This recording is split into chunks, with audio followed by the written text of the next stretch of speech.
Hi, Dr. Shelly. It's such a pleasure to be here with you to talk about one of your favorite subjects, writing. Dr. Indeed. Shelley, you are an author, but not just an author, you're an author's author.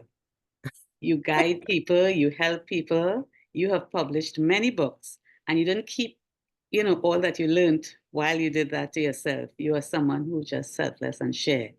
So this morning, we'll spend a few minutes talking about the kinds of tips that you share with existing and would-be authors. Over to you. It's actually a pleasure to be here, Maxine, to just chat with you. And today what I wanted to do is to spend a few moments just to give some quick tips on what a lot of persons have found, the writers or aspiring writers call the writer's block. So I'm going to give 9 tips to read Okay. writer's block. Okay. Okay. Should I just jump in? Go right in. I may interject to ask the clarification as we go along, but go right in. So there's a quote that I like, and it says, overcoming writer's block is not always easy, but it helps to keep a pen and paper at the ready for when that inspiration strikes. Yes. So that's a quote. We're not sure where that came from, Mhm. but it is a quote that I actually like. Sounds like So it's many tip number persons. one. Sounds like it's tip number one.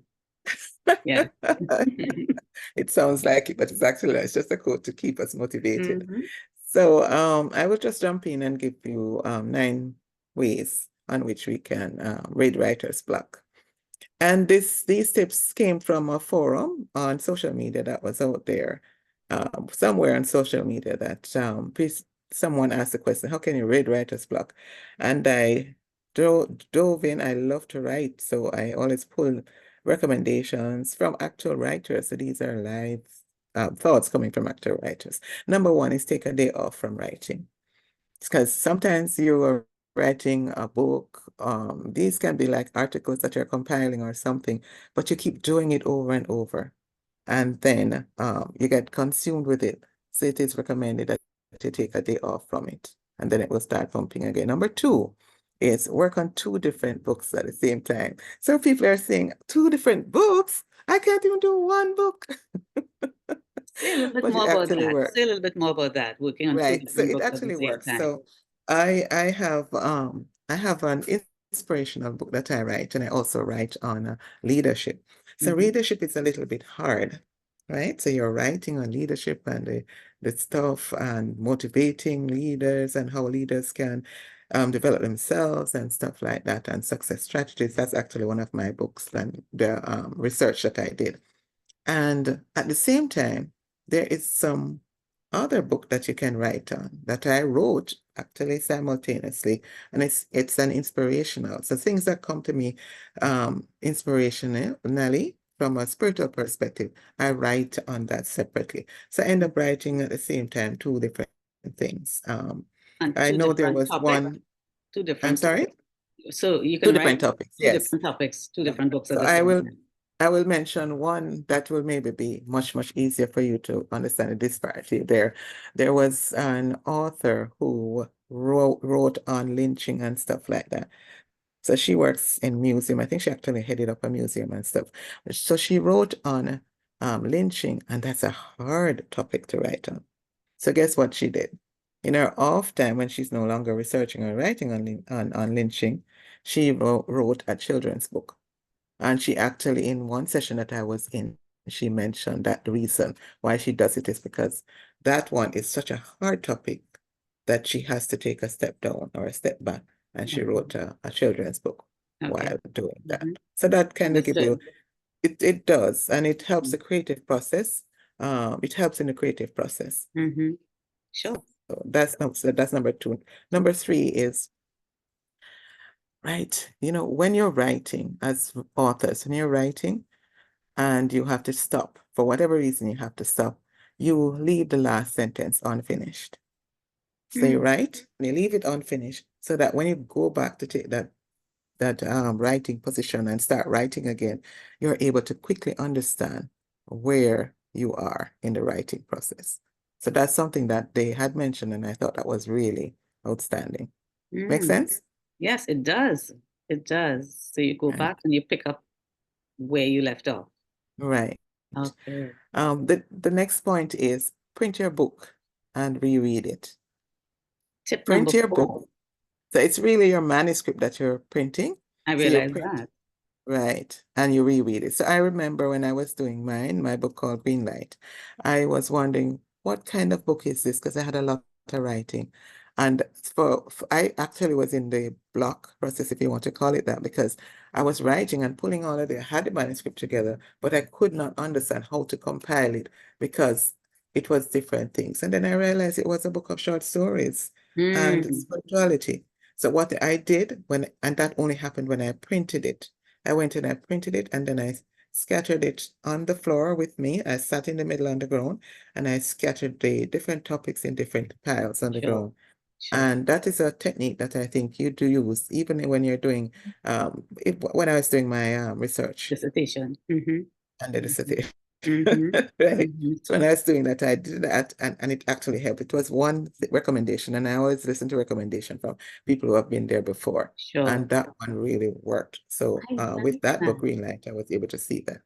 I like that. It sounds like you took it out of your head and brought it Exactly. in front and spread it in front of you. It Right. does make sense. Yes. Right. Mm-hmm. Right. Right. And Mm-hmm. then the other point is get your head back. And how do you get your head back? You walk away, you read a book, and you give yourself basically permission to write. And I will just mention, so you read, you watch a movie, you play a game, things like that. What a People are saying, movie. don't play a game, but playing a game takes your mind away from everything. It takes your Sure. mind from Sure. everything.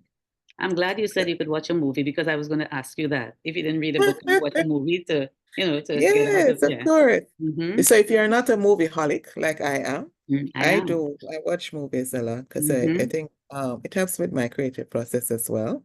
And it depends on what type of movies you want to watch and at the point, just the same way as we had mentioned before about writing two different books at the same time. So Right. if you're writing something harsh, you may not necessarily want to Light-hearted movie. write. Go Mm-hmm. you right. So something like that. And it helps you. You know Mm-hmm. what you like, bask in what you like, play a Sure. game, read a book, another book that you enjoy and so on. Mm-hmm. Thank you, Maxine, for that. And the next point I wanted to share is give yourself permission to write. And what I want to add there is badly. And that's a point that I can't underscore as much. Because what you find is a lot of persons are editing as they go along. And then when you're editing, what you're doing is stopping the flow Ah, of your thoughts. ah. So give yourself permission to write badly. So just get it out of your head. Write, write, write, write, write, write. And then You for after that, of explaining course, you can that. go back whenever you're ready and you do the editing. It actually works. Dr. Shelly, So thank you for explaining that and defining what it means to give yourself permission to write. yeah, Because I can see some people trying to edit along the way, sort of thing, and that holds it back. Yes. yes, Mm-hmm. yes, yes. So point 7 is write, write, write. We just mentioned that. Write, write, write. Whether it is good or bad, whatever it is that you're just write what you want to write. You're always going to be able to cut it out or edit it and do whatever you want later. So just write, write, write. Always write. Sure. Again, it overlaps with you're giving yourself permission to write badly, but in Mm-hmm. this case, you're just writing, writing, and dump. It's like a dump, taking everything out of your head and putting it on paper. Sure. Sure. And then point number 8 is disconnect. I say Mm. disconnect and do something completely different. Mm-hmm. Disconnect and do something completely different. And then you will find that when you get back, your writing starts again. What I also, to expand a little bit on that, what I also do is if I'm even away, I will just write something. So I'm disconnected. But at Mm-hmm. the same time, when you're disconnected, the juices start flowing again, Mm-hmm. the Mm-hmm. writing. So Mm-hmm. make sure you capture it. Capture it any at all, any way you can possibly capture that. And it actually works. And my final point, did you want to say something else on that? No, no, no. I said, okay, it makes sense. Oh, Yes. Mm-hmm. and my final point is just keep writing and do not get discouraged. If one Mm-hmm. thing doesn't work, then try harder, try something else. Mhm. and it will work. Do not be discouraged. And that's why I do a lot of motivational speaking and all. And as a coach, I spend a lot of time motivating others because simply because it people tend to get very demotivated very often. They're Mhm. trying to write on some topic and if it's not flowing. So I spend my time working with them, asking them questions, recommending some of these 9 steps that we mentioned. There are more steps as well, but for the sake of time, we just narrowed it down to 9 steps. Just to write, keep writing, and be encouraged. And nine very encouraging steps. I have a question for you though. Sure. When you say right, do you mean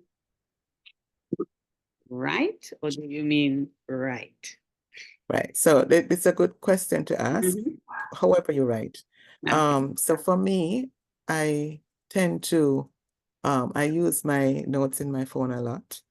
And if I'm away from my writing, and I don't use paper writing, because I think it's counterproductive, but a mhm. lot of persons do use the paper. They like to write on paper. Well, Sure, however works for you. So what right. I found is when you write on paper, then you have to Put it. transcribe it onto the Mm-hmm. computer Mm-hmm. or wherever you have. So I don't do that one. What I do is I write in my notes, because of course I can pick up my notes and I can send it to myself, email it to myself, or I can transfer it onto Google Docs or wherever it is. And then you can have it there without having to type it out. So it's easier for you to edit it there. Sure, So sure. writing is anyhow you want to write. Right. So do writers, before we close, do writers speak and they, instead of writing or typing, do they speak and then transcribe? Do writers do that? They do it any way you want to do it. Mm-hmm. Sometimes you can speak into your phone. Yes, Sometimes you can speak into other devices. And however it is that you want to do sure, it, sure. point is just to write. And I find that those capturing the information as quickly as possible helps Mm-hmm. you to keep the info. Right. Again, you edit after. Just don't care about how it's coming out. Because Siri, when you're writing, Mm-hmm. Mm-hmm. however you write, it's gonna not capture everything the way. But of Right. course the context will be there. So it's easy for you to when you go back. Don't leave for it forever. But it doesn't matter if you leave it for a time, because you can always go back and you can edit it and change it to what you want it to be. But at least you would have captured that information. Well, Dr. Shelley, thank you so much for, for telling existing writers and would-be writers like myself how to get over writer's block. Just write, write, write. I love it. Exactly. Thank you for your Thank you so time. Thank you much. for your time. And Thank you. before you leave, just let those who would like to contact you for advice or whatever, where they can reach you. So I'm on LinkedIn, and I think that's the easy place. My books are on shellycameron.com as well as ccahr.com is where I do my coaching. I'm a certified master coach as well, and I do the coaching, and you can contact me there. I've also done many different things because all what I do is basically all surrounded on personal growth and development of individuals. So that's where you can find me. Thank you, Dr. I'm Shelley. the lady all about success and leadership. You heard it first from her. As I said at the beginning, she is the author's author and advisor. I am Maxine Barnett. I am an executive coach, executive master coach, and I'm also an international protocol consultant. And it was a joy talking with Dr. Shelley this afternoon. Thank you.